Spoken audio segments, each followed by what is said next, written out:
As you can see, I'll be talking about anonymous exam question from University of Krakow at its very beginning.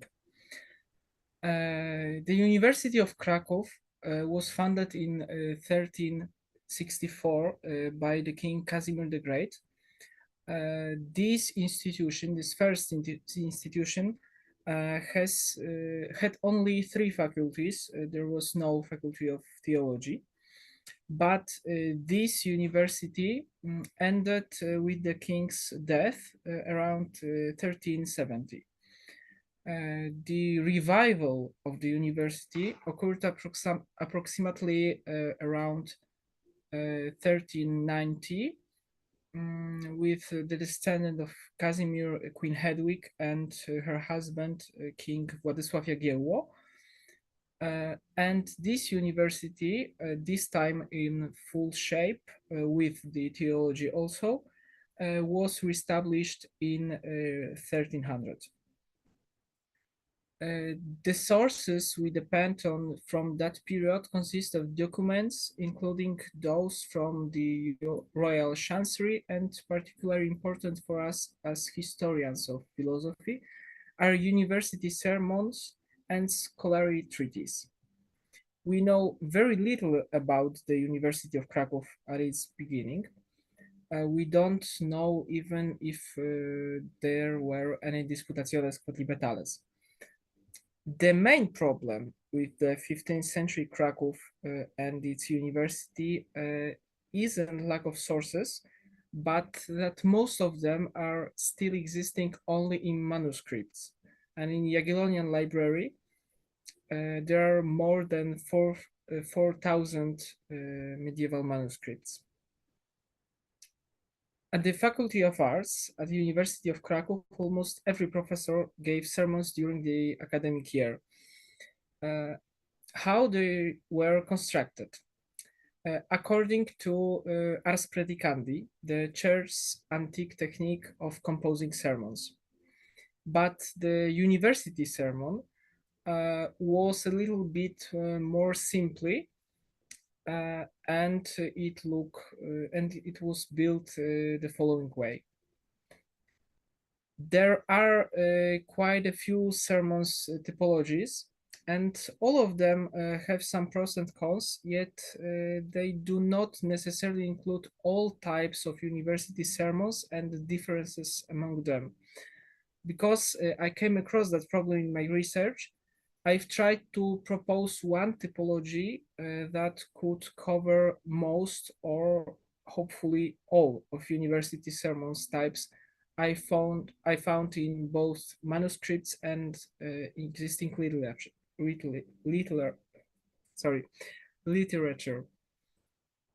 Typology I propose presents as follows, and I will be also happy for any advice in that matter.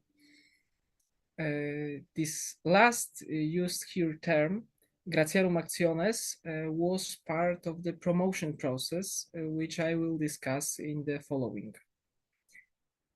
The end of the education at the medieval university was obtaining a degree.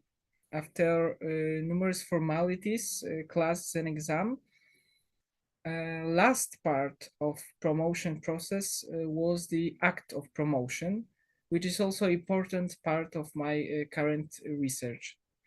We know that it contained 3 to 5 parts, but most copies discovered so far witnesses only one of them. Mostly there are questiones, and one example of such question is my title question.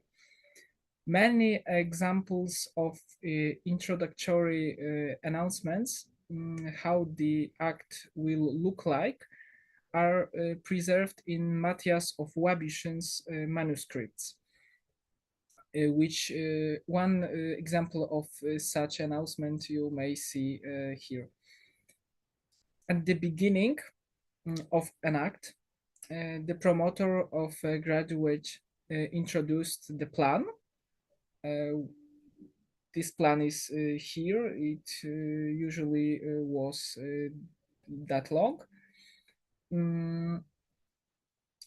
And this one is also interesting because it witnessed an error that informs us that the formula in omnibus facultatem here was initially used at the Faculty of Theology, but this particular act is for Faculty of Arts. The second part of the act was given a quaestio to be solved by the graduate, by his promoter. Then the master discussed and supplemented graduate answer. It was known as a positio magistri. Next part was a recommendation of the promoted student presented by his master and conclude with granting a degree. And the last one, the master or the fresh graduate expressed gratitude to those present at the promotion, which was the mentioned before, gratiarum actiones. And now I will proceed to the analysis of quaestio from examination process from 15th century. There are some problems with this text. For example, we don't know who was the original author. We know that it was written by Nicolaus Tempelfeld of Brzeg. We know that because of the handwriting, and from a peculiar characteristic of him way of organizing the text by letters at the margin, which you may see here and here. He was born in Brzeg, here is Brzeg, shortly before 1400. He entered the University of Krakow in 1414 and stayed in Krakow for 30 or 40 years, because in 1453 we know he was already in Wrocław. Here is Wrocław, here is Krakow, Brzeg, and Katowice, which I am right now. He was dean of Faculty of Arts. Then he graduated also theology. He was also rector of the university. And in 1439 he graduated the doctorate of theology. He was an outstanding preacher, political activist, and theologian. And after moving to Wrocław, he started a political battle about Husitism with Czech king George of Podiebrad, who was a Husit and didn't want Wrocław to be just one Catholic town in his kingdom. We may see that the title quaestio was rewritten, and because it contains some homoioteleutons and other typical mistakes, such as here you may see, or here. And this example is also very interesting once we analyze it, because dilation of mechanicorum makes the text actually less understandable.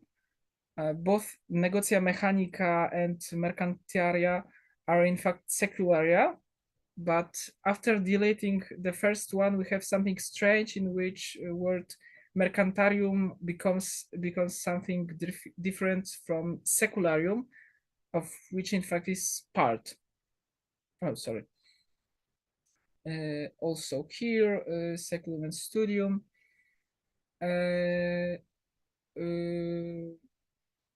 And here we see that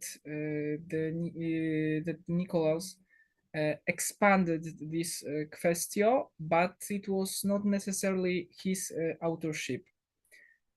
It becomes probably from Krakow, but the important thing is why has he rewritten and supplemented it. Wrocław sent many students at the university at that time. Also, few Nicolaus relatives studied there, so it is possible that Nicolaus helped one of them to resolve his quaestio with also expanding it. It is important to say that the textual witness in this manuscript has fairly visible construction and a good structure, and surely it is not the first copy of that piece. Why I am claiming that is a philosophical and not theological question. Theological ones were more complicated usually, and this one is short. It contains only 4 papers of manuscript. It contains also very simple and common authoritates. Aristotle, Avicenna, Averroes, Seneca, the Bible, but the author of the Quaestio uses the Bible in his very peculiar and rather instrumental way. But why it is interesting at all? The question of the Quaestio is whether religious and other contemplative, this is devoted to spiritual meditation men, can take part in studies of philosophy and obtain master's status and honor. In negative part, the author argued that no, because knowledge creates opportunity to pride and conceit. Knowledge is dangerous for people. It may lead to these sins. More knowledge means more sorrow. And as says Ecclesiastes, with much wisdom comes much sorrow. The more knowledge, the more grief. But on the other hand, in pars affirmativa, the authority of the church allows religious men to study philosophy and graduating. And also many common known religious men were well educated also in philosophy field. They help us better understand the scripture. So it is possible that if the religious man will study philosophy, they also will be able to understand the scripture better. In Divisio, we may see why it is visibly being an exam quaestio. The author presents the order of his solution, derivation of the terms in use, then conclusions with deductions, which will help him to finally resolve the quaestio. In the first articles, the author gives various etymologies of the word religiosus, mostly based on not named Johannes Balbus Catholicon. Religiosus, which means religious, derive from religio, religion, and religio derive from religo, which means to bind, as religion binds us with service and cult of God. Or religiosus and religio derive from derive from relego, which means collect, as religious men both get and deal with God's things. Or derive from rigeo, to be rigid, because religion is rigid, and it is also a virtue connected with God's nature. And as says Papias, religion is called religion because of that we connect our souls in service with the one God because of his code. Then a common sentence, which author says it is Isidore's, then Seneca and Aristotle. Those one help him to argue that philosophy is a good field of studies for a religious man, since it helps to live well and according to virtue righteousness. philosophy not only helps with living according to virtue, but as Seneca says, it is the study of it. And every study is connected with searching, finding, and defending the truth. And as Aristotle says in Metaphysics, philosophy is the study of truth. In second articulus, he argues that religious men are the best one to study philosophy, since they are living outside the world and doesn't care much about activities which may stop the regular men from becoming truly dedicated to study. Men who dedicated their lives to religion because of that they are living outside the world are perfect students of philosophy and sciences because they are not concerned about the body or its pleasures. Averroes says that it's very important to be morally clean and to aim for virtue, as well as striving for living outside the world and fighting with physical pleasures. And since the religious men have all of these features, the author of the Quaestio concludes that religious men are best ones for studying philosophy, which is the study of truth, as I said. It is also important that religious men are more capable of studying philosophy and scripture than secular activities. Why? Because the latter have quite the opposite capabilities than religious men. Also, the poor one are more suitable for philosophical studies than the rich, because the poor have fewer worries about earth life, which interferes with proper study. The main conclusion of this part is that religious men in general are more capable of studying philosophy than the others. For authorities, it is also essential to obey the church authorities, which also helps studying the scripture and probably the philosophy. Studying scripture helps also with the religious right. Studying philosophy helps also fighting with heretics and enemies of the church.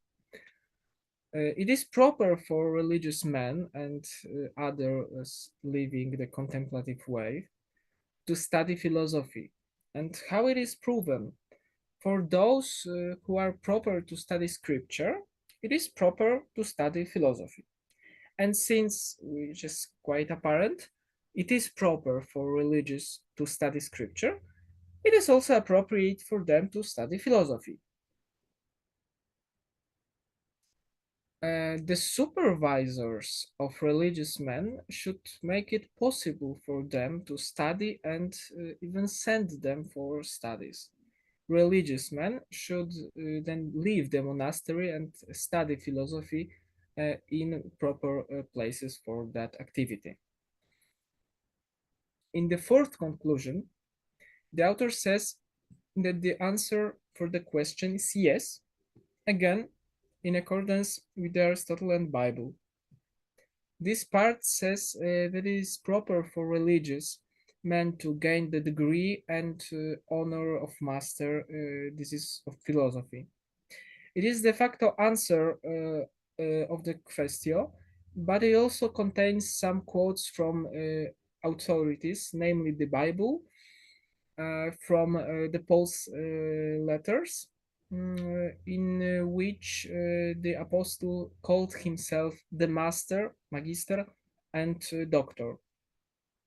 The final conclusion is that it is proper for religious men to take part in philosophical studies and aim for master status and honor.